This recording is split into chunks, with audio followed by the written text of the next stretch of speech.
no one is more inspired than you in your own business to take it forward. Welcome to Island Influencers, where we share stories of successful business owners, experienced professionals, entrepreneurs and community leaders based or with influence in the Isle of Man. This podcast is brought to you by Thornton Chartered Financial Planners, because great financial planning has the power to change your life. Now here's your host, Sharon Sutton. Welcome to episode 99 of the Island Influencers podcast. My featured guest today is Kurt Roosen, a key figure in the realm of digital innovation on the Isle of Man.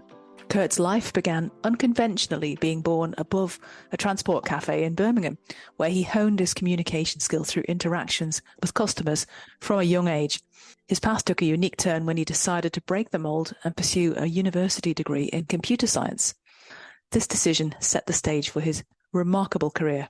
With 35 years of experience in the field of information technology, Kurt's role as the head of innovation for Digital Isle of Man is a testament to his unwavering commitment to championing digital innovation and driving positive change. As we delve into Kurt's story, he not only shares his passion for digital innovation, but also highlights two local treasures, the Family Library and the Bibliotherapy service, both deserving of recognition and support. He also drops in that he's writing a book. From this episode, you will gain valuable insights from a true digital visionary who has made it his mission to make a difference in the world of technology and on the Isle of Man itself. I hope you enjoy episode 99 of Island Influencers featuring Kurt Roosen. Welcome today to Island Influencers and to Kurt Roosen, who's our guest who's come along today. Pleasure to be here.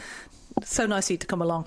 I wondered if, as goes tradition now with this podcast, let's tell the listeners all about you and where you come from and how we're here today. I hate these things. You volunteered from I remember. I know. So originally I'm a Brummie. My accent doesn't tend to come out unless I get a little more drunk than I am. You're right. There. It doesn't, and it certainly doesn't reflect in your name. Roosen's quite an unusual name. Well, that's my German heritage. So right. my father's German, which kind of leads me into why I'm like I am. My mother came from an Irish heritage. My father from a German one. I like to think that overall I've got a nice mix of the analytical, scientific side that comes from the German aspect of the family and the emotional side that comes from the Irish one. But I kind of went offshore, I think, more than 30 years ago. Spent 5 years in Guernsey before I came to the Isle of Man. Yeah. So I left the UK quite a bit ago, and I don't think I've ever regretted doing that. I think being offshore and being in the environments that we are has been great for me, my kids, for the family. So that's all been very good. From a career perspective, I'm one of those first batch of people that were professional IT people. Yeah, but before that, I mean, what was your career path to go into that sector in the first place? I mean, so you said you're a Brummie. Whereabouts in Brummie? In Brummie land are you from? A place called Longbridge, which was very famous for making cars. So all of my family previously worked one way or another around the car plant, Austin Motorworks. So my grandfather was there, I think, for over 50 years. His entire career he worked actually making seats in cars. Gosh. So a little bit of a departure going out to university. So kind of one of the first people in the family to go to university. Oh, yeah. And then to be in IT. And I'd have to say my career started because I've got a computer science degree. That's one of the first, as I say, batch of people that did that professionally as opposed to did it on the side. But this is in the days, and I hate to age myself like this, but before the internet. And actually before proper personal computers. So when I went to university, you had to poke little cardboard cards with cutouts through slots to get anything programmed or anything to work. Yeah. So I think over the years that stood me in really good stead because I know how these things work at a very, you've very seen low them from level. the start. Yeah. And when you've had 36 years since I left university now, you've seen lots of things go through lots of iterations.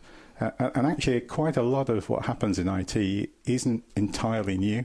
it's a revamp of things that have been done before. So you can actually see them coming. Talking about the iPhone 15 by any chance? Oh well, yes. That's an iteration in its own right, isn't it? But going back to my roots, if you like, having all of those things was a privilege. Being able to go to university, being able to start a career, to be able to be at the start of what was a new industry, and you weren't quite aware of it at the time, but it became apparent that you were doing things that were, I know it sounds grand, but we're going to change the world, and that's what we're seeing more and more of now. But I always kind of going back to the personal side. My mother, I remember a statement from my mother when I got into university, and she said, "Okay, Kurt," she says, "you're pretty smart here, so you have to use that in the right way, because not everyone has that advantage. So make sure whatever you do helps people, it does the right thing." And that's kind of stuck with me, and that's why I've ended up where I am now, actually working for government, much against my better nature, to actually try and make a difference. It's kind of holding true to those initial words that she said to me. Yeah, that's wonderful. Yeah. So you went to Guernsey. I did, yes. So why did you go to Guernsey? I went through a kind of stage of having my own companies for a while after I went through the initial stages of working for big companies. And as with a lot of little companies that you start, they don't quite make it through. So I was in a position where I didn't have any work, and looked at what was available to me, and there was a job in Guernsey. At the same time, I hasten to add, there was a job that fitted me in San Francisco. Wow. And my wife, now, wasn't my wife at the time, but said to me, well, we can't go to San Francisco because they don't have proper fish and chips there.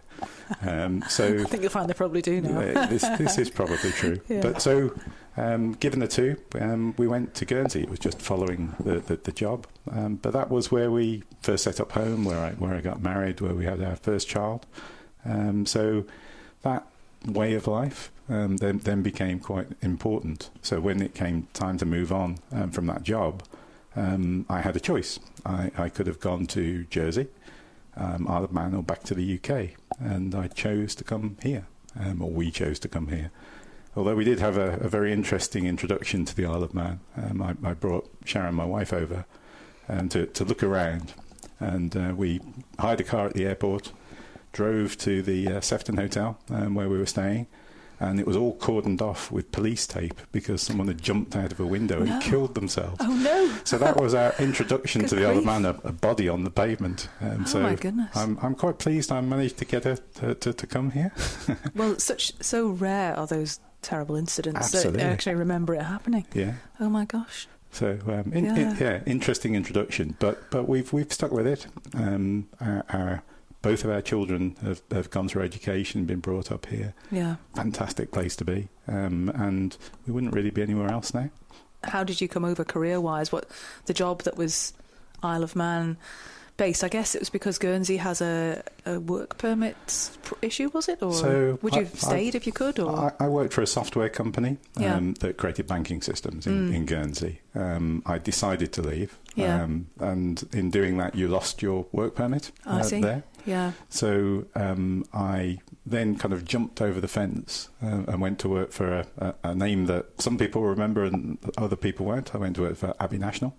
Oh, yeah. And Abbey National actually didn't have a branch in Guernsey, so I couldn't work there. So that was why the choice of Isle of Man, Jersey or UK came into it. Okay. So the job half led me here.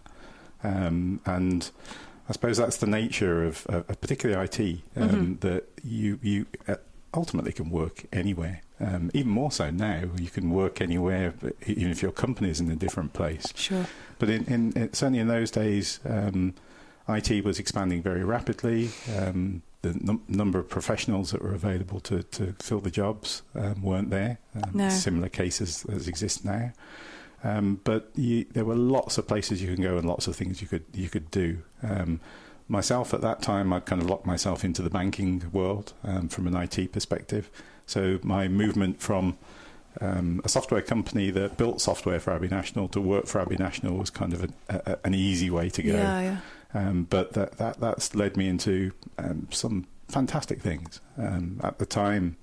And again, if you remember here, Abbey National kind of didn't exist at all. There was a bank called Tyndall Bank that exists here. I do remember that, yes. And that was a bit of the Abbey National empire. Right. And what happened, and this was around about the end of the 90s, is that Jersey got overfull. So what Abbey National and Cater Allen, the two banks that were there, decided to do was bring a lot of their back office here. So I was kind of riding on that particular crest. Yeah. So did some work in Jersey. And then on Circular Road, one of the buildings, Evergreen House, was built by Abbey National to accommodate itself. So it went from, I think, about 16 people here to well over 500 in a matter of months. Good grief. So the IT that went behind that was very interesting because not only because you had to build it for here, but you had to integrate that with Jersey and actually Gibraltar as well, and bits of the UK. So that sounds like quite a challenge. Was it from what sort of challenges did you face that you had to overcome? Interesting fact that at that time we had to build a data center. You don't have to do that anymore, but there weren't the data centers here. So we built a data center in Snugborough, which isn't clearly a data center anymore, but it was at that time. We were also the largest consumer of data on the Isle of Man, or Abbey National for a period of time. So Manx Telecom's biggest data customer. Good grief, I did not know that. So you kind of were having to invent all of these things yourself, build all of these things yourself. I remember being slightly in awe, which is a sad thing as an IT person, when we put biometrics on the computer room door. So you had to put your thumb against it to get into a room, and you're thinking, this is very space age. Well, it was. What year was that? That was in 2000. We were all worried about the Millennium Bug. Oh, there were some great aspects. There's a good story around that, in that actually you had to register 2 fingers. One finger was the one that let you in. Yeah. The other was what's called a duress finger. So if someone had a gun to your head, you put the other one there, which would let you in so you didn't get shot. Yeah, just so they wouldn't cut all your fingers off instead. That's right. But it obviously would set off all the alarms. Fortunately, we never had to do that here, but that was part of the tech at the time that was quite interesting. Aha. I'm not sure how I feel about that, really. Yeah, okay, that's fascinating. So I remember I came across you first when you were at Duncan Lorry Bank and you were running their IT department there. Yeah. Well, that again, fantastic opportunity because I was the first person in Duncan Lorry that actually ran things across their group, but from the Isle of Man. Yes, I remember that. So it was an interesting departure for them to allow someone who wasn't in London to actually to run the whole thing. And again, we at the time we took technology to its limit. So even with the regulators, they would come in and look at the things that we were building there and say, well, this is the model that we're going to use elsewhere. Fascinating. So I think my history has always been around, okay, how can we push the boundaries? How can we make technology really work for us? And there's an odd phrase about not being at the bleeding edge of things. I think getting very close to that has been my kind of historical background. Yeah. So I like to get things done. I like to, but do them in an interesting way. So there's at the very least an intellectual challenge that goes behind all of that. No, at least. Well, I have to. I don't know if I ever thanked you at the time. I should have done. But when the reason we were introduced was because we were looking at the IT systems that you actually had brought in for their. It was like a CRM for their clients. It was a really quite sophisticated financial planning tool, but it wasn't. It was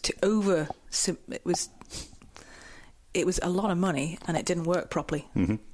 So you told me that because we'd been trying to make it work, and you told me, well, you won't because it's not up to it. Don't go near it. And so we didn't. So thank you for that. Saved me a ton of money. Okay, we won't name that company then. No, won't name that company. But I understand you ditched it not long after yourselves. So one of the things that's really difficult with IT is there's a world of difference between operating IT at home and operating IT in a business. And it's quite easy for suppliers in particular to try and pull the wool over people's eyes, and people think they know enough to know what's going on. And it happens the other way around as well. If you're an enterprise IT person, so working in a big bank, then all of your staff will say, well, why can't we do this? Because we can do that at home. It's easy. So a little knowledge is dangerous. It is. But that's part of what you have to do as an IT professional, is educate people. Well, thank you. Very much appreciated. Great. So what happened with after Duncan Lorry? After Duncan Lorry, I actually went into sort of working with government. So there was let's call it an organisation here called MICTA, the Manx ICT Association. Oh yeah. So MICTA was the trade body for IT here, and the reason it came into being was that what we had here was and to some extent still do, an economy that isn't particularly diverse. So if you looked at the e-gaming sector, it was becoming quite predominant. Now, that's not a problem in itself. You want them to grow, you want them to be here, but you don't want it to be the only industry that's here. So from an IT perspective, we were looking at over 20% of GDP coming from e-gaming, but less than 5% coming from all the other IT activity that should be happening. And that was way out of line with every other country in the world. So MICTA was kind of brought into being not to look after e-gaming, because that was looked after anyway, but to look after everything else. So over a kind of 5-year period, what my achievement, if you like, was we took that from being less than 5% of the economy to being somewhere around 16% of the economy at its peak. That's a good result. Yeah. It was. And at the same time, what we started to push was we've got to think digital. We've got to look at government policy. We've got to look at all of these things that help us be a digital nation, because that's ultimately the only way we're going to survive as a nation is to sit at the very least where everybody else is. So what were some of the initiatives that were in place to grow? One of the things which I'm quite proud of is the fact that we created an IT apprenticeship scheme. So we had roughly 20 apprentices going through that every year. Yeah. And that sounds very cool. How did you do that? Well, partially because government said at that time, we want to do this, so can you do this for us? Yeah. So that's always a help. Yeah, when they want to. But outside of that, because I've been here quite some time, I know a lot of people and therefore can twist arms in various ways. I could go to companies individually and make the case of why they should take an apprentice. We didn't have any problem finding apprentices who wanted to go through that route, because the structure of it was they'd essentially work 4 days a week in the companies and 1 day a week at college. And everyone saw that as a fantastic opportunity to get into some really cool places. Yeah, definitely. And I'd have to say, with a personal interest in that, my son went through that process, not because I pushed him, because he decided to do it. And he came out as an apprentice at sort of 20. He's now 23, a cybersecurity specialist at one of the banks here, and doing incredibly well. And he did that without going to university. He learned his lessons from the companies themselves. Maybe that's the point. Maybe that's the new university. I think it is. It's sort of co-learning something vocational and when you on the job as well. Particularly when you look at IT and the digital space, it moves so fast. You're not kidding. So actually, the educational systems keeping up is difficult for them to do. If you look at, I kind of researched this a while back, to create a degree course takes 3 years. So they'll go through a process of designing it for 3 years before they start it. Now, if you look at the IT world, we look at artificial intelligence, for example. In the public sphere, artificial intelligence didn't exist until last November when ChatGPT came up. So that was in 1 year, it's now become a prevalent topic. Now, an educational system that looks at 3-year cycles for even building these things can't keep up with that. So the companies have to. They have to do, yes, do of course. this. So they're a good training ground for making sure that you're keeping current. Yeah, but it's the same in so many professions these days for the same reason. Yes, absolutely. Yeah. And I think we kind of have to take, if you like, the snobbery out of the way that we're educated, because what you're educated in is much more important than where you're educated. Yeah. In my view, at least. And I have a degree, and I'll. But that was then. This is now. Absolutely. But even back then, the first job I went into was with a huge systems house. So it employed 5,000 people across Europe, and we were in a graduate intake of 150 graduates they took on that year, and they put us all in one room in London on our first day, and they said, fantastic that you're here, fantastic you've done a degree. That's partially got through the door. However, we're now going to teach you how to do things properly. So forget all that stuff you've learned. That was their first day. And I have to say, genuinely, they then spent 6 months actually training us to do the job. And my entire career has been based on that 6 months, not on the degree that I did before. So that's from 30 odd years ago. That was the way it actually was starting back then. I don't think we've quite kind of caught up with that. I don't think we've quite kind of realised, actually. It's a problem. I think more and more technology is thrown at kids now, and less education about it. You look at social media, for example. Social media has good sides and bad sides. But for a young mind, you need to train them to recognise the difference between the two. But generally, the educational response has been, we don't want anything to do with that because that's a bad thing. Whereas we knew people were going to come out and use that, so we should be educating them how to do it. And I think that we're almost in the same danger with AI now, where we have something that is usable by everybody, but we're not teaching people how to use it, and that's quite dangerous. It sounds like money. This is true. Yeah. Oh, well, so bring us up to date. How have you got to what you're doing now? Okay, so in terms of Duncan Lorry, there was we went on to MICTA. MICTA then. As part of MICTA, we looked at the structure of government, particularly of DFE. Yeah. And what was created were the agencies. So I was part, with MICTA, of designing those. And it became clear when we were designing them that the digital agency ultimately was going to replace MICTA. We shouldn't need both of those things in place. True. So MICTA was kind of stood down, and I kind of went back to my banking roots and went to work for Cayman National. Yeah. Cayman National, fantastic bank, an organisation. We had an interesting episode in 2019 where we were subject to probably the biggest hack that took place on the Isle of Man.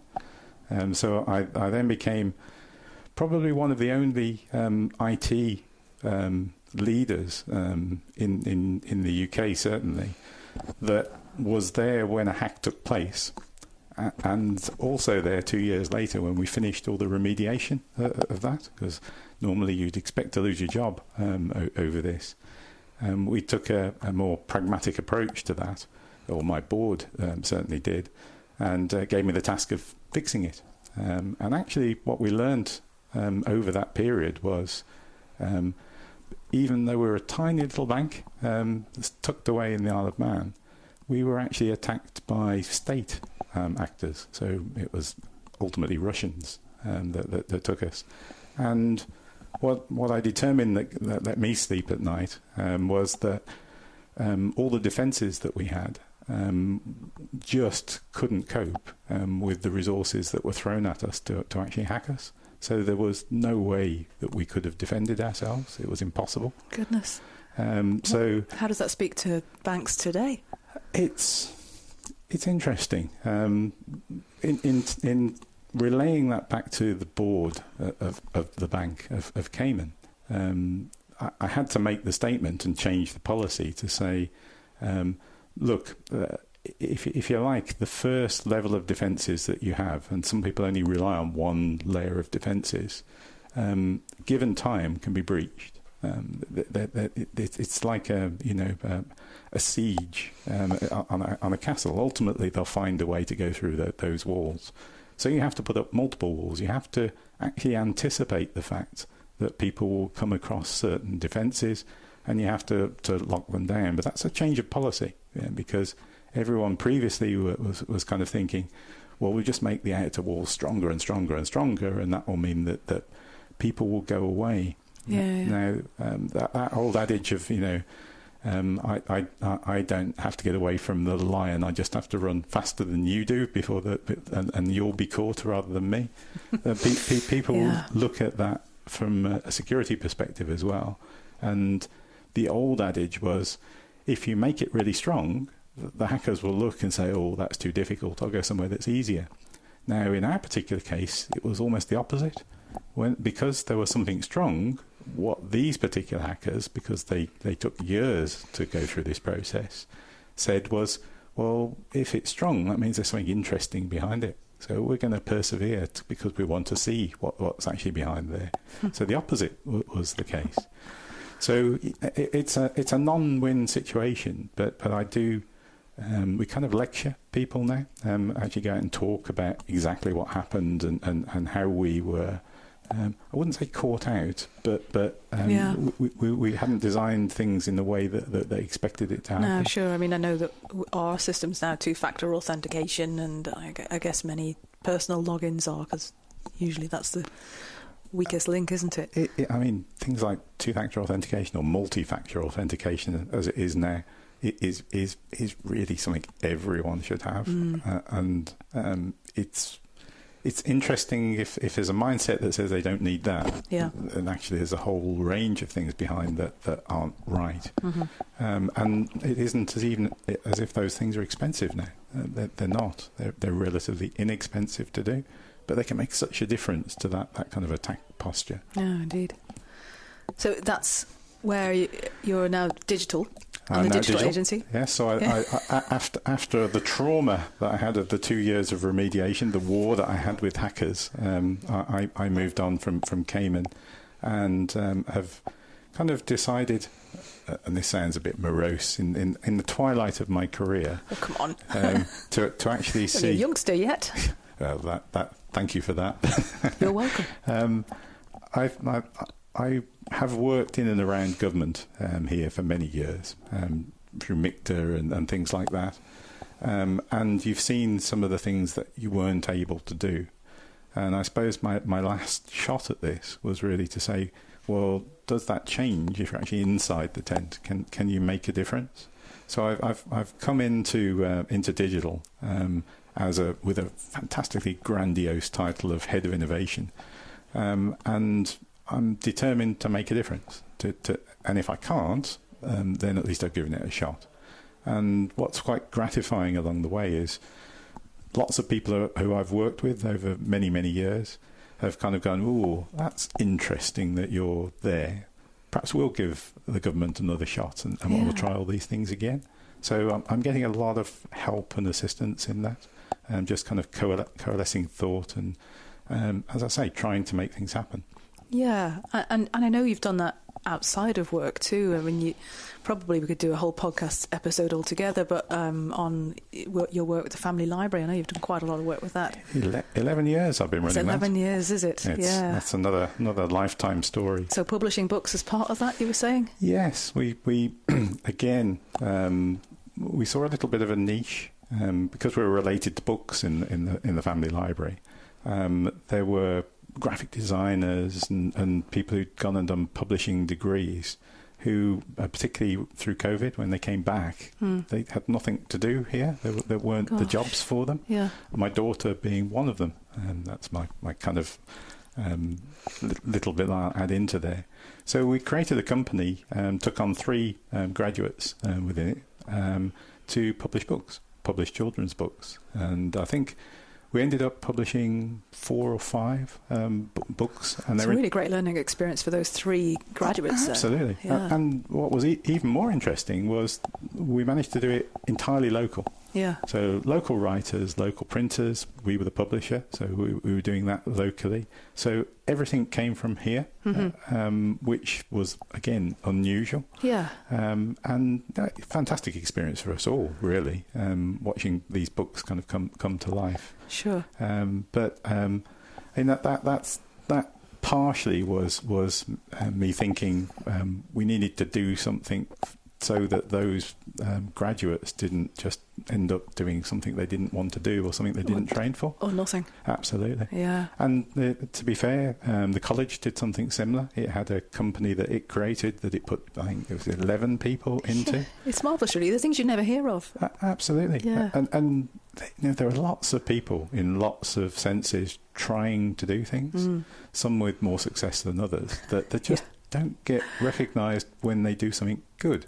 I know. That's why this podcast is here. You know, it's very easy to be negative and very noisy to be negative, but not enough people laud the efforts of people doing positive, great things on the Isle of Man. So, no, thank you for that. And tell me a bit more. Well, for the benefit of our listeners, could you just expand a bit on the family library for those who've never heard of it? Okay, so the family library, in essence, is actually over 100 years old. Would you believe? I did not know. Not in its current form, but it started off as the rural library, so that it encompasses the mobile side as well. So in 2011, when we had the whole financial challenge here about VAT, it was one of the bits of government that they decided they couldn't afford anymore. So a conglomerate of people, including myself, actually took it over from government, lock, stock and barrel. And we have a wonderful facility on Westmoreland Road, which we rent from the government, and we're very grateful for that. We have some fantastic people who provide some of the money for us.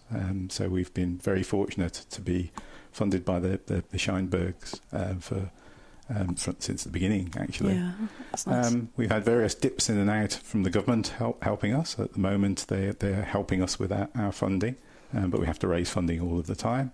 We have, if you kind of put it into statistics, we lend around 40,000 books a year out into the community. That's an amazing statistic. We have, it's more than actually, I believe, the other libraries combined. Sounds a lot. But part of that is, so we don't just have the children's library, which is the static one in Westmoreland Road. Yeah. We have mobile services as well. Yeah, I think we've all seen that roaming around. Actually, you've seen a bit of it. So the big bus that goes around is one part, but we also have a home delivery service. So for 150 people on the island, we deliver books to them straight to their door. And we not only deliver them, but we curate them for them. So the people who go out to them know the people so well, they know what books they'd like to read. Might like to read that. So we deliver every 2 weeks. We'll deliver a bag of books. It sounds more personal than an algorithm from Amazon, doesn't it? Absolutely, yeah. Which is what they say as well. Yeah, I'm sure. We also have a bibliotherapy service. Now we're unique in that we picked it up from the UK, and that's really taking things like memory boxes into care homes. And with people, usually with dementia, what you're trying to do is bring memories back to them so that they can then latch onto something out of their memories that kind of brings them back into the present. So we take things that remind them of stuff. That's a lovely service. Well, there's a really heart-rending story that goes with this. One particular example of how this worked. So there was a lady in one of the care homes, and she was kind of saying, I think I did this in my youth, but I don't know. I can't determine whether I've made that up or not. So actually, the people who ran the service went away and researched it and actually found a newspaper article of this person doing that and took it back to her. And she goes, I haven't lost my marbles. I have remembered something. And when you kind of think about that, always makes you a bit emotional. But that's what these type of services are about. Yeah. They're about not looking at numbers and statistics and the funding. That's kind of my problem. That's what the library gives to me. What I give them is the ability to go out and do stuff like that. Yeah. And I think our community would be much worse off if things like that weren't encouraged. I mean, I when I first went there in 2011, and I kind of sat with them for a while. I'm not a librarian. I didn't really have an interest in libraries. But I came out after speaking to them thinking, I've got to keep these people going. I've got to give them that ability. That's what I can do for them. Yeah. I can take the administrative stuff away and they can go out and create. Oh, that's great. So yeah. It's been a journey. Well done. I think your gran will be proud. So moving on with the questions I torture my guests with, if I may. So in my day job as a financial planner, I get to ask people all sorts of questions about what they really think and what they really want, and I always ask, how was money for you growing up, and what your earliest memories are, and taking it a little further, how it's shaped how you are today.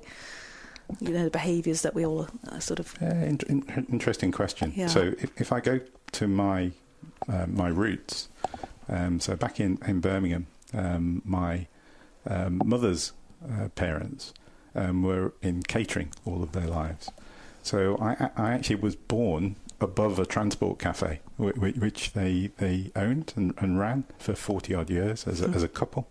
And from the first 5 years of my life, that was where I was brought up. Now that's kind of got me into the talking with people. Yeah. I, from a really early age, I was kind of in a transport cafe talking to all the customers and doing stuff like that. That explains a lot. Yeah, probably. But money was an interesting one. We were, as a family, it was always about you make your own way, but the family's there to back you up. So never any handouts or anything like that. But if something went wrong, you knew you had the security of these things there.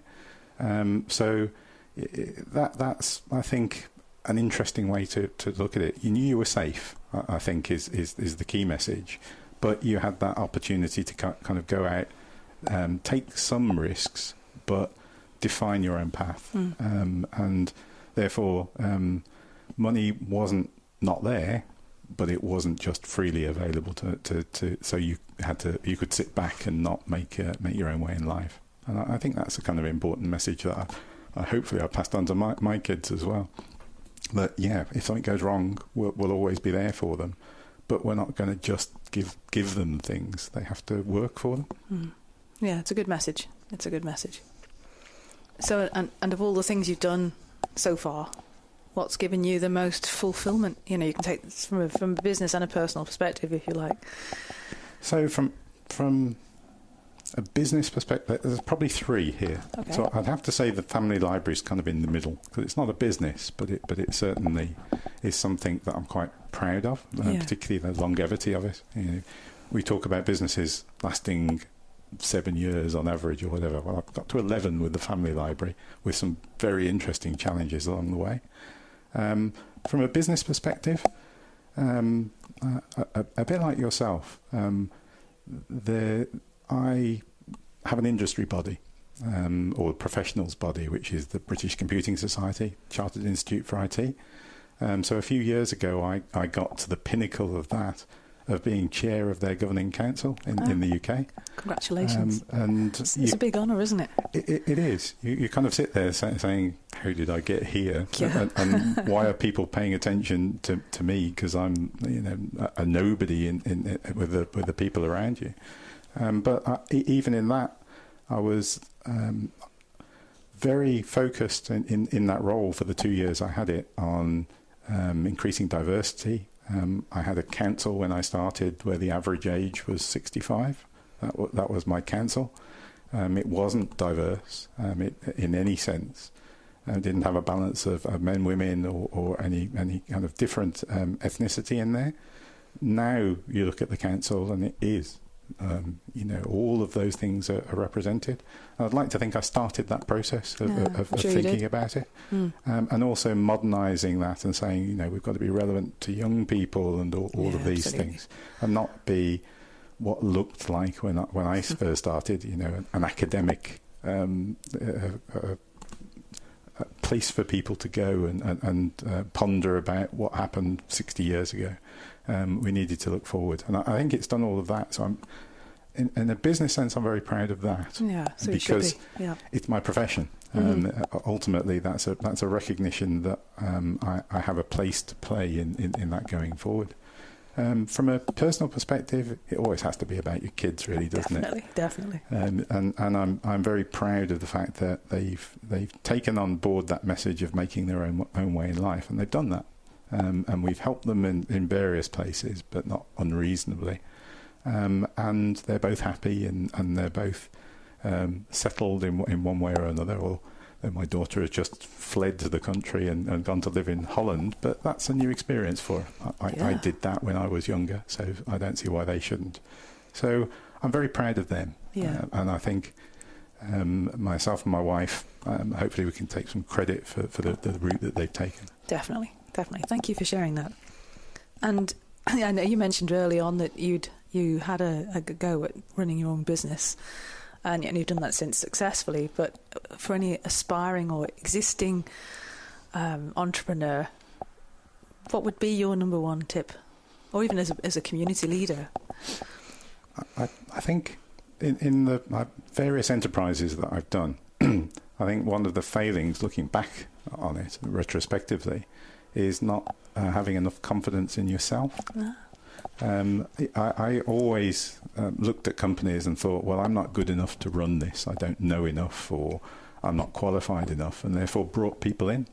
And in retrospect, that was a mistake. The whole reason for that being there was you. And therefore you have to play a leading part in taking it forward and have the confidence you can do it.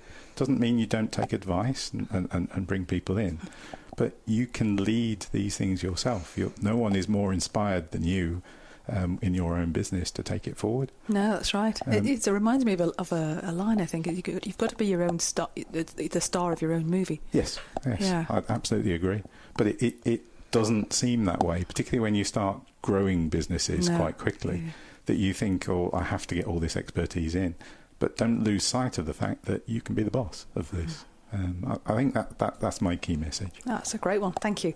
And what do you do when you're, got some spare time? How do you keep your life in balance? What do you do to relax? I'm a car person.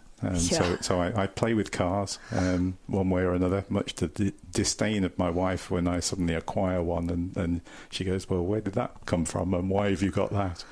So at the moment... you met my husband? Yes. My current experiment is I've never ridden a motorbike before. However, I've bought an electric one, which is now sitting in the garage, which is it's now my mission to learn how to ride that. Wasn't helped by my son, who's gone through the process of doing this on a normal motorbike, and recently crashed his. So he didn't help my cause with my wife about being on a motorbike. Neither did the insurance company. The first one I went to said, "Oh, you're too old to be riding a motorbike." That's a bit cheeky. Absolutely. So that's a red rag to a bull to me.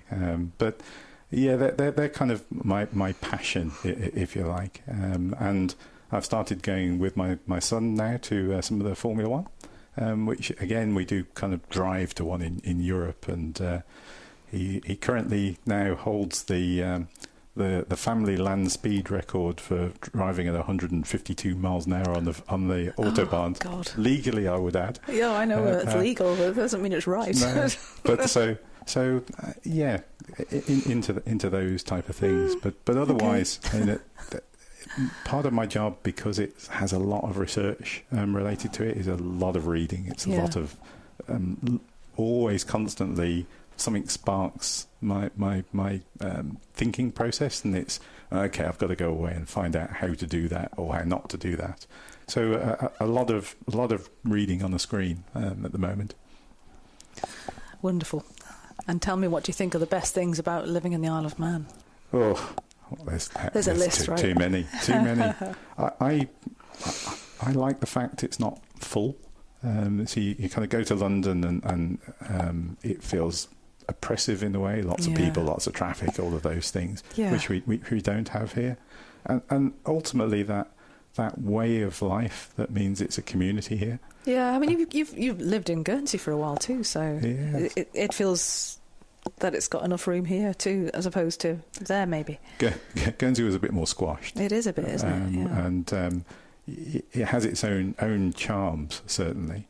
But here, I mean, why we moved here as opposed to going to Jersey, number of reasons, but one of them was, you could buy a house with a garden and things like that. Yeah. Which you certainly couldn't do in the Channel Islands. No. And you feel safe here. And particularly when we were bringing up the kids, we felt safe about the kids being here. I mean, it's still true that, don't always lock your car, you don't necessarily alarm all your house and all those things up, and it still works. And that's unique in the world, let alone the UK, that you can come somewhere and feel safe and content and there not be a problem. Yeah, you don't need bars on the window like in the south of Spain. or worse, you look at South Africa and it's not just bars on the windows, it's security fences and people with guns. I wouldn't want to live in that environment. No, I wouldn't either.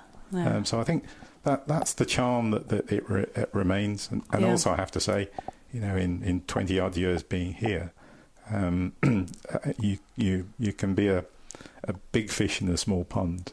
You can have that network of people that you can rely on here, which is much more difficult to do in a much bigger place. Yeah, and talking of that, I mean, the challenges and opportunities that the Isle of Man faces, what are they and how would you address them? We have an economic strategy now that the government has created. So this is looking for a greater population, 5,000 more people working here. I think all of those things are necessary. You can see why you need that to kind of balance the books here. But I think we have to be more ambitious about how we're going to achieve those. And putting my hat that goes with my job on there, innovate. Actually, not just look at let's do what everyone else is doing. Let's look at what we can do that may be unique to here, or progress further. In a lot of things, we're actually coming from behind. So I don't think it's the right thing to do just to do what everyone else is, just to get up to that same level. And that applies across lots of things, from education to the way that the government is digitised, to the way that technology is used inside companies here to get them competitive, if you like. We're playing catch up. And I think the opportunity here is to leapfrog a little further than that and say, what makes us unique again? And we've done that many times in the past, but that we've got an ambition that's been stated politically. We need to back it up. We need to do those things. So what would you do? I mean, you hear trips of, parties going out to South Africa and, as we mentioned it, and other places. I mean, what do you think? It's closer to home where we'll get these 5,000 working people, or no? I think globally is right. That there are we shouldn't limit our scope or where we're looking for these things. We should be encouraging people to come here, which we are. But you need to put actions behind that. You do need to go to places and like South Africa and say, we're here and we'd actually like you to come.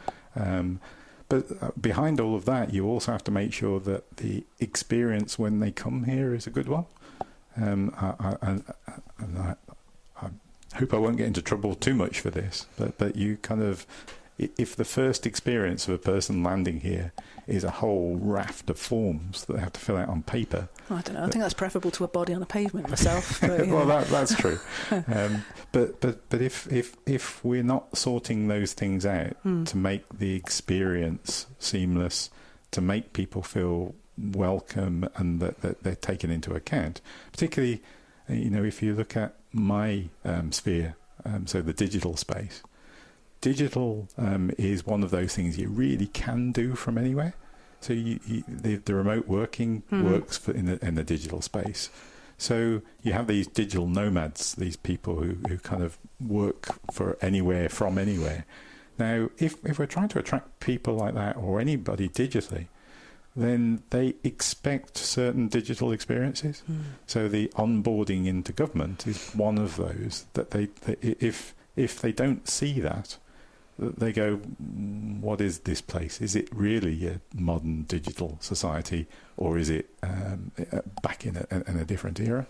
And of course, you have to do that in a mindful way. And from my family library perspective, you can see that you don't leave people behind. You have to deal with those as well. Yeah. But we have to move forward digitally because that's the way the world is going.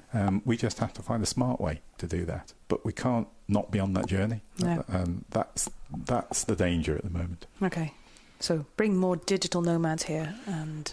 Yeah. Okay. And make sure that everybody here who wants to has the capabilities to be in the digital world. There's an advantage for everybody to do that. Absolutely. If they come in and are more successful, then so is everybody else. Absolutely. That's how it works. And my father is in that category of silver surfers now. So after he retired, he acquired an iPad, and now he won't be without it at all. Yeah. And it was a kind of light bulb moment for him that there was lots of stuff that he could do or find out about, or his trips and all of those things that he hadn't thought about doing that way before, and had been a little scared about, I'm not sure I really want to use this. But once he got into it, he found all of those niches that helped him out. Oh, excellent. So for you, what's planned next? What's on the horizon for you? Well, I do have to see out my tenure with digital, and at the moment entirely focused on making that difference that I went into this job looking to do, and I can see glimmers of that. I can see things that we're doing. I feel that there are certain things, unfortunately, we can't talk about at the moment, but will come out into the public sphere that are really, really positive for the island, that I've had a hand in. As long as I can continue to do that, I shall continue to do more of it. If I can't, then I have to look for something else to kind of occupy me. Okay, well, that's great. And are there any books that you've read? Any podcasts you listen to? Anything you'd recommend to our listeners as a source of inspiration, self-development even, or comfort, or just a good read? There are a range of books that I half read. I kind of tend to read the beginnings of books and take so chapter one. Chapter one is a very important one for me. I wouldn't say anyone specifically. There are a lot of books that talk about ethics, particularly around data and AI and all of those things, which are kind of occupying me at the moment, because I think they're a big problem for society if it isn't handled the right way. And I am actually trying desperately to write a book at the moment. Yeah, that sounds really fascinating. Tell me how that's going. Third of the way through. But that's taken me 6 months to do, just because of other things getting in the way. Have you got a title yet? I possibly have, but it's kind of really displays my age. That's fine. Just do let us know, and we'll put it on our show notes. Fair enough. And then we can link you to Amazon, I guess it'll be, will it? Hopefully not. I take too much of a commission.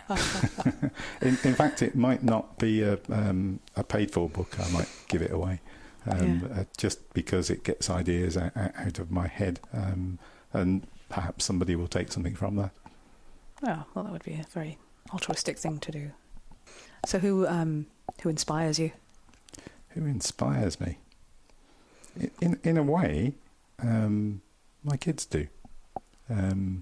The world is becoming an increasingly more difficult place to live in. There's lots of challenges there. There are. Yeah. And the fact that they can continue to navigate that with enthusiasm, whereas I'm turning into Victor Mildrew in the everything's wrong with the world. We can all have moments like that. I think the fact that they're kind of taking that progression forward, and I can see that they're doing that in a positive way, I think is quite inspiring.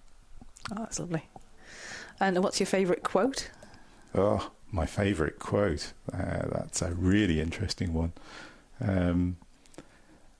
Let's not call it a quote, but I was watching a film the other night, and I liked it was Joanna Lumley in a part, who was saying she'd been married 5 times. She said, and she the last marriage failed because of religious reasons. He said he thought he was God, and I disagreed. So I kind of like that one as an amusing quote. Well, yes, that is quite amusing. Oh, brilliant. So where can people go to learn more about you and all about the work you're doing? I guess there's a family library website. And there's mentions of me on the Digital Isle of Man website. Okay. But if people are really interested, then I do tend to keep my LinkedIn very up to date, and I like connecting to people. So if people want to connect, I actually like using it as a vehicle to talk to somebody. To find out what they're doing, and for them to find out what I'm doing. Superb. Well, that's great. Thank you so much for coming along today, Kurt. It's been a real pleasure getting to know all about you, the things I didn't know. So, yeah, thank you. Okay, my pleasure.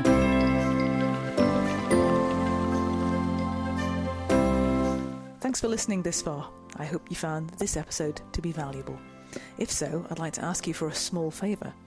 Would you please go to Apple Podcasts and leave a 5-star review, because that's one of the best ways for others to find the series, and please send a link to the podcast to 3 friends or colleagues who know they'll find it helpful.